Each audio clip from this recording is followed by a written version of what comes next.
We want to get to these T-Series irons now. Yes. So we talked a lot about blending. I think that's exactly what Titleist clearly is going for here, not only from a performance standpoint, but they all look very similar. Just in the back, design, shaping, doing that. They've done a really good job with that. They did. And even when we were down at Titleist, they made it clear, like, we didn't change a ton in T100 or T150. There's no need to. Yeah, exactly. There's no need to. They're so good. Yeah. They refined some things. They had a couple of spec changes based on tour feedback from both LPGA and PGA tours. But other than that, they left alone what was working. And and then they obviously made some tweaks on the back end of the T-Series with new T250 now. That and is an inspired change. Yeah. I think the aesthetic on both the 250 and the 350 is vastly improved. Yeah. They just look much more exciting, I guess. Yeah. Yeah. And they've gone to, it's a much cleaner looking hollow body design. I think T200, they had that back piece that, and they've even admitted, the sound and the feel of that was not so good, or it could be improved. Yeah, they went from plasticky to a very thin metal, and it still sounded kind of tinky when you played around with it, and now it looks solid. Yeah, and then we should bring up a little bit here too, but the T250 launch spec is going to be interesting. So, still, I'm sure there's going to be some.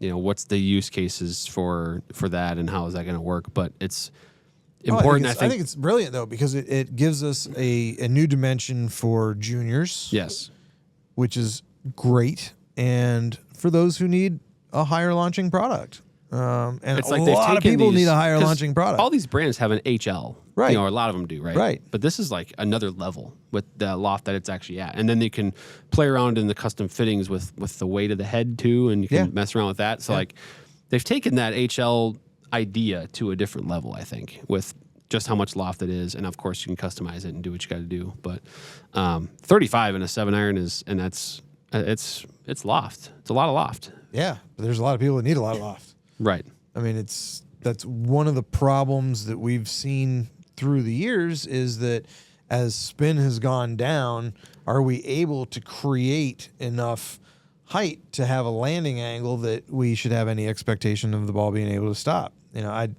It's great when you update somebody, 5, 6, 7, 10 generations, right? Or somebody comes in with something from the 1990s, right?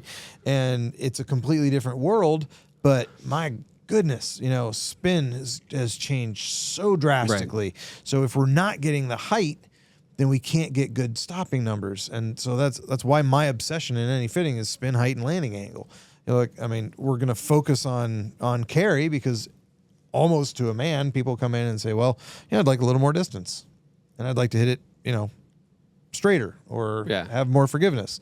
So the way clubs have evolved, we can do that with most people, but can we create, if I can find somebody 20 extra yards with an iron, is that 20 good yards where the ball stops the way we want it to? Carry yardage with a high launch and it stops. Exactly. That's the important part. Because total distance can be achieved if you just move the loft. Get something stronger lofted, but that's not always good. Slower swing speeds, right? So they naturally don't produce as much spin.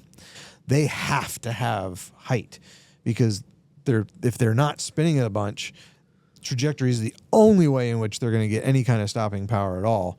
So the higher I can make that ball go, the more it can actually stay in the air, so they can get more distance. So, which is what the launch spec here is going to help a lot of people. A lot of people do. So I like the way that they've sort of thought outside the box a little bit, and they talked too that there was, should we do the 250 or the 350 with this launch spec? And it sounds like the overwhelming favorites in all the testing that they did was the 250 is going to be the best way for them to make that work for the widest amount of golfers. Because you could have some skilled younger players that need it or something like that. I applaud Titleist for doing that. I think it's going to be good. They have a utility as well, the T250U, which I think will be a big win for if you need that driving iron and it's a little compact for that part of the bag, but it's going to be very versatile and workable. And then one thing I wanted to add was the U505. A, looks a lot better. Yes, it does. Than the previous one. And two, feels good too. I was also told it's essentially designed the same way with the same materials and shape and everything as the T350 irons. So if you were to, you're like, I need a T250 or a T350 4 iron. And, they don't have one in that set. You could just get a U505 4 iron and it's probably going to be basically the same thing. So something to think about in that respect. I think they've combined them because the goals of each club are pretty similar. It's just that you have shorter shafts and more loft with the T350 irons. Yeah. But the club heads are almost the same in design. So pretty good tidbit there. Yeah. But T-Series, I think it's going to be, every time they release one, it's going to be a big win. So you're going to get the T100s and a lot of them and the better players. It's probably going to be #1 iron on tour pretty soon here because that happens pretty quickly when they launch a new T100. It's been in the last several generations have taken the tours by storm. Yeah. But yeah, it seems like it's going to be awesome. Yeah, it's a wonderful time in golf, and golf is continuing to explode, which is really, really cool. Having all these new offerings, especially in mid-season, where it just gives us a bit of a boost of freshens things up a little bit. And well, it's too if it was March, April, the golf season started, and you were like, for whatever reason you were really wanting to get fit, but whether it was a budgetary thing or whether it was like I just couldn't find the time for it, whatever it might be. Now there's another opportunity to, and there's all these new items and new models that are in the second swing fitting bay that you can now test out and might be in your bag. So.